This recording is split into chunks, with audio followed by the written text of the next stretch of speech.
You have seen the picture. The sky splits open, a column of light comes down through the clouds, and the chosen few rise into the air while everyone else stands in the dirt and watches them go. Modern preaching calls it the rapture and sells it as a guarantee. Believe the right things, and you are already booked on the last flight out. But the oldest book connected to that picture tells a harder story. The Book of Enoch, a text written before Christianity existed, quoted by the New Testament, and preserved complete only in Ethiopia, agrees that a separation is coming. It describes the light, the terror, and the two groups. What it does not describe is a guarantee. In this book, the separation runs on one specific criterion, and it is not belief. By the end of this video, you will have the criterion in the text's own words, with a chapter and a verse for every claim, from the Standard English Translation R.H. Charles, published in 1917. You can stop the video at any point and check it yourself. And the trail starts with something small and strange, a single word that is not where you think it is. Open a search on the whole Book of Enoch, all 108 chapters, and look for the word rapture. You get nothing. 0 occurrences. Look for the phrase caught up. 0 again. Now open your own Bible and run the same search. The word rapture is not there either. Not in Genesis, not in the Gospels, not in Revelation, not once in any book, in any verse. Here is where the word actually comes from. 1 Thessalonians chapter 4, verse 17 says the living will be caught up together in the clouds to meet the Lord in the air. In the original Greek, that phrase is one violent verb, harpazo, to seize, to snatch away by force. When Jerome translated it into Latin in the 4th century, harpazo became rapiemur, from the verb rapia. Medieval Latin turned that into raptura. And raptura, centuries later, gave English the word rapture. So the most famous word in modern prophecy teaching is not a word from any manuscript. It is a Latin echo of a Greek verb, wearing an English coat. The event may be real. The word is a translation of a translation. Why does that matter? Because when a doctrine is built on a word instead of a text, you have to ask when the doctrine was built. And for the version everyone knows, the version with the escape before the tribulation, that question has an uncomfortable answer. The teaching that believers will be evacuated from the earth before the tribulation begins is called the pre-tribulation rapture. As a system, it entered the mainstream in the 1830s through an Anglo-Irish theologian named John Nelson Darby. Defenders point to scattered earlier fragments, a sermon here, a line there, and historians answer that none of it adds up to the organized doctrine Darby preached. What no one disputes is the timeline of its victory. Darby's system crossed the Atlantic, was printed into the margins of the Schofield Reference Bible in 1909, and rode those margins into the American pulpit until it felt as old as Scripture itself. Think about what that means. For roughly 18 centuries, most Christians who thought about the end at all expected to live through the darkest part of it. The evacuation model, the airlift before the fighting starts, is younger than some of the buildings on your street. And the modern version has grown comfortable. Salvation as a transaction. Say the prayer, attend the building, hold the correct opinion, and extraction is guaranteed, no further changes required. Whatever you think of Darby, that version, the automatic version, is the one the oldest book in this story refuses to sign.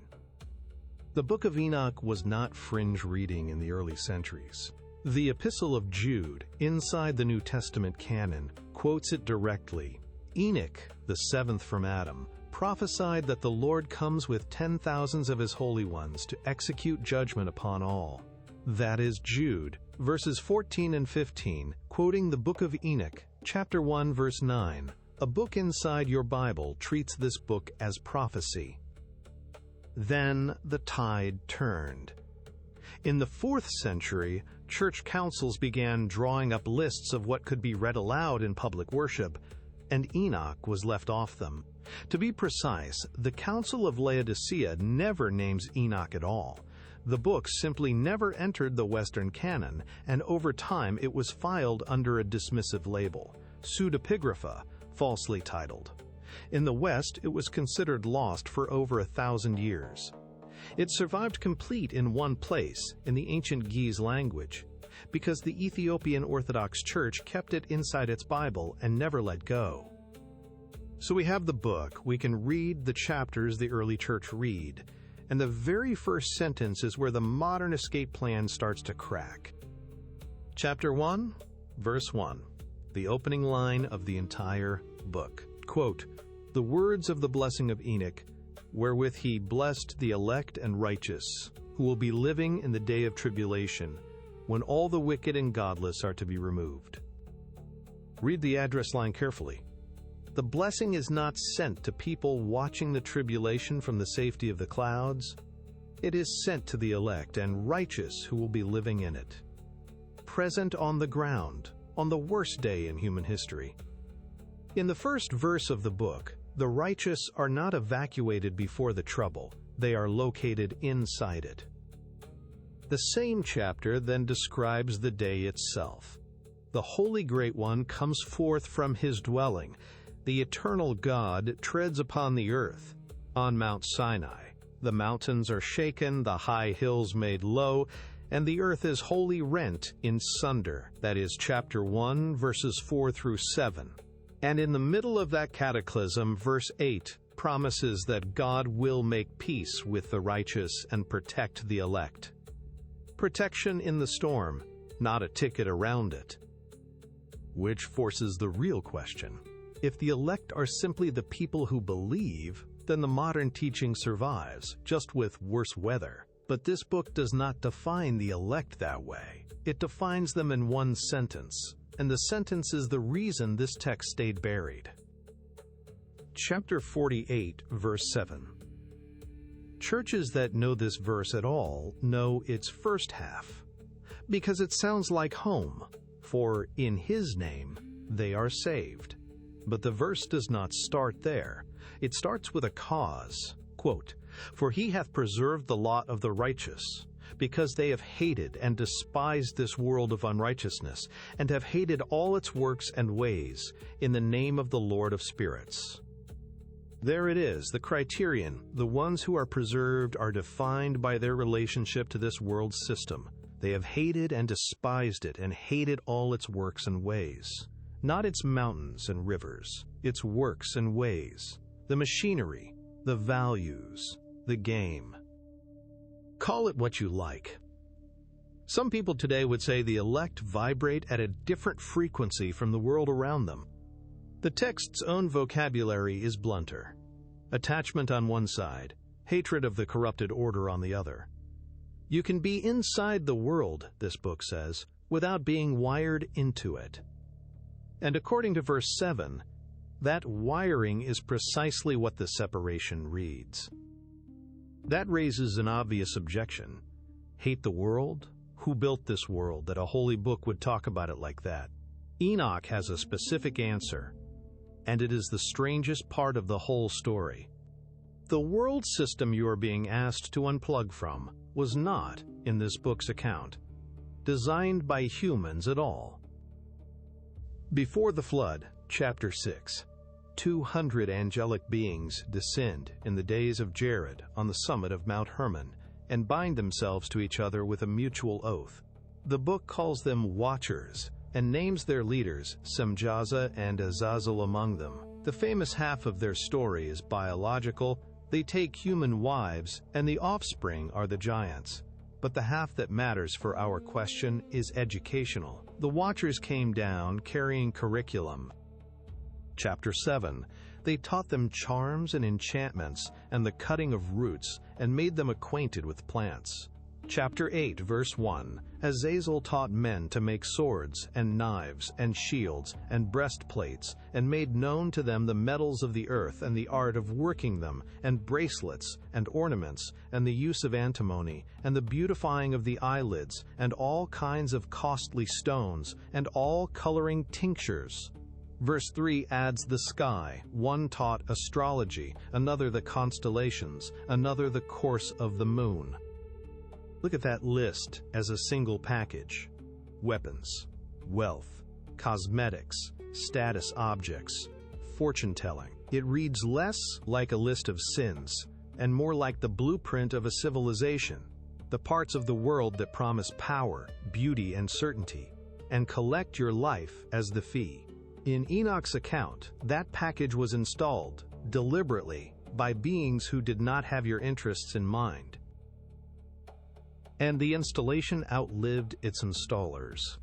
Men perished and cried out, and in chapter 9, Michael, Uriel, Raphael, and Gabriel looked down from heaven and saw the blood. The flood came. But chapter 15 says the spirits that came out of the giants remained on the earth, called evil spirits, with their dwelling here. The builders were imprisoned. The operating system kept running. So when this book looks at the end of days, it does not aim its harshest chapters at ordinary sinners. It aims them at the people running that system. Enoch's judgment scenes return over and over to one group: the kings and the mighty.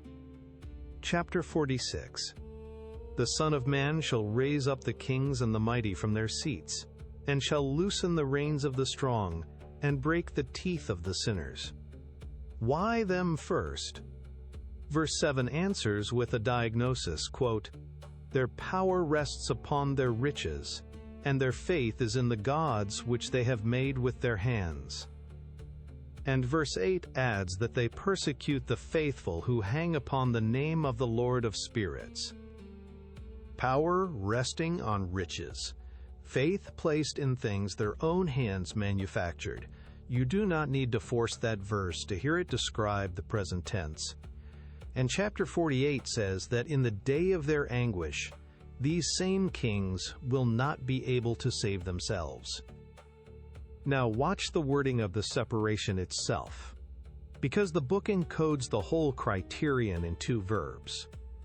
Chapter 38. When the congregation of the righteous appears, light appears on the face of the holy, righteous, and elect. And from that time, quote, "Those that possess the earth shall no longer be powerful and exalted, and they shall not be able to behold the face of the holy." Meanwhile, chapter 5, verse 7 promises the other group, quote, "For the elect there shall be light and joy and peace, and they shall inherit the earth." Possess versus inherit. The ones who grip the earth as owners are the ones who cannot look up when the light comes. The ones who held it loosely, as heirs waiting on someone else's timing, are the ones who receive it. Same planet, two different kinds of hands. And nothing in either verse asks what doctrine anyone recited. But if the taking is real, what does it actually look like in this book? Because here is where the honest reading costs something. Nowhere in 108 chapters does Enoch show believers quietly vanishing before the trouble starts. What it shows is on the far side of the judgment, and it is more physical than any airport metaphor. Chapter 62. The righteous and elect shall be saved on that day. The Lord of spirits will abide over them, and with that Son of Man shall they eat and lie down, and rise up forever and ever. They shall have been clothed with garments of glory, garments that do not grow old. And the same passage tells you where this happens. They shall have risen from the earth, not smuggled out early, raised after, in front of everyone. Chapter 104 speaks to the righteous dead in the same voice. Be hopeful, for now ye shall shine as the lights of heaven, and the portals of heaven shall be opened to you. And 4 verses later, the book states the condition one more time in the plainest words it ever uses. Speaking of sinners, quote, Be not companions with them, but keep afar from their violence, for ye shall become companions of the hosts of heaven. That is the trade. One companionship ends, another begins. The gates open for people who already resigned from the other side. Even the dead are covered. Chapter 51, the earth and Sheol give back what was entrusted to them. Chapter 41, a judge is appointed whom no power can hinder. The sequence in this book is through, not around. And yet, there is exactly one person in the Book of Enoch who is taken early, lifted off the earth alive, ahead of the judgment. One. And when you see who it is, the whole criterion snaps into focus. It is the author. Chapter 12, verse 1, quote, "Before these things Enoch was hidden, and no one of the children of men knew where he was hidden, and where he abode, and what had become of him. A man vanishes from the earth, and the book states it as fact." His flight is described from the inside. Chapter 14, "Behold, in the vision clouds invited me, and a mist summoned me, and the course of the stars and the lightning sped and hastened me, and the winds caused me to fly and lifted me upward, and bore me into heaven." Later, in chapter 60, Noah calls him my grandfather, who was taken up, the seventh from Adam, the same title Jude uses. And chapter 70 states it formally, quote, "He was raised aloft on the chariots of the Spirit, and his name vanished among them." The heading Charles printed over that chapter reads, "The final translation of Enoch, the oldest rapture on record, and the book named after the man it happened to." So who was he? Genesis chapter 5 verse 24 spends one line on him. "Enoch walked with God, and he was not, for God took him." No empire, no treasury. Chapter 12 says his activities were with the watchers, and his days were with the holy ones, and his only recorded business with the system's builders was to walk into their midst and read them their sentence. The one biography in this entire tradition that ends with a man lifted off the planet is the biography of total detachment. The book's answer to who gets taken is standing in its own title. If that sounds like an Enochian eccentricity, listen to how Jesus himself frames the separation. In Luke chapter 17, "As it was in the days of Noah," he says, "and in the days of Lot, so shall it be. They ate, they drank, they bought, they sold, they planted, they built, until the day it all came down. 2 in one bed, one shall be taken and the other left. 2 grinding at the mill, one taken, one left." And in the middle of that scene, he plants a 3-word warning, the only named example he attaches to it. Remember Lot's wife. She was already out, already rescued, feet already clear of the city, and she looked back because her life was still in there, and the looking back is what ended her. The disqualifier in Jesus' own telling is not a failed doctrine test. It is attachment, caught in the act, at the moment of extraction, which is chapter 48, verse 7, "Wearing gospel clothing. The ones preserved are the ones who had already let the burning thing go." So put the picture back together, the one from the beginning, the split sky and the rising few, and run it by the book this time. The light comes, chapter 38, and it lands on faces. Those that possess the earth cannot behold it. There is nothing wrong with their eyes. There is something wrong with their hands, closed around a world they were told to hold loosely. The elect look up, not because they recited the right formula, but because, in the words of chapter 48, they had already hated and despised the works and ways of the system built on Mount Hermon, and in the words of chapter 104, they had already changed companions. Notice what that means about the ones left standing. Nothing seizes them, nothing holds them down. The Creator in this book forces no one to leave a world they have chosen to love. The separation is not a verdict handed down from outside. It is the sum of 10,000 small allegiances, read out loud at once. The Book of Enoch never uses the word rapture. What it offers instead is a man who walked so lightly on the earth that one day the earth simply could not keep him, and a blessing, in its first verse, addressed to people just like him, who will be living in the day of tribulation. Two groups then, not the believers and the unbelievers, the ones the world could not hold and the ones it did not have to. Which group the light finds you in was never going to be decided that day. According to this book, it is being decided now.